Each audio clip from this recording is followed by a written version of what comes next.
Pembangkang ingat Trump datang nak tunjuk kuasa. Rupanya dia yang kena ikut rentak Zeppin. Air Force One, simbol kuasa paling besar di dunia. Parking elok belakang barisan penari kita.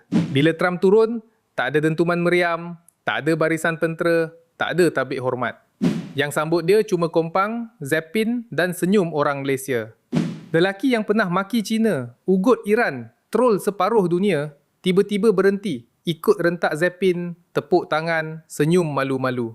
Masa tu satu dunia nampak, Malaysia tak perlukan bom nuklear untuk dihormati. Kita tak perlukan kapal perang untuk disegani. Cukup dengan songkok di kepala, tengkolok di dahi, kain songket di bahu dan budi di hati. Itulah kuasa sebenar bangsa kita. Soft power Melayu. Kuasa budaya, kuasa sopan, kuasa yang menawan, bukan menakutkan. Dalam dunia yang makin gila dengan ego dan peperangan, Malaysia masih tahu cara menundukkan kuasa. Bukan dengan senjata, tapi dengan adab. Halus tapi berbekas, tenang tapi berkuasa. Itulah soft power Malaysia.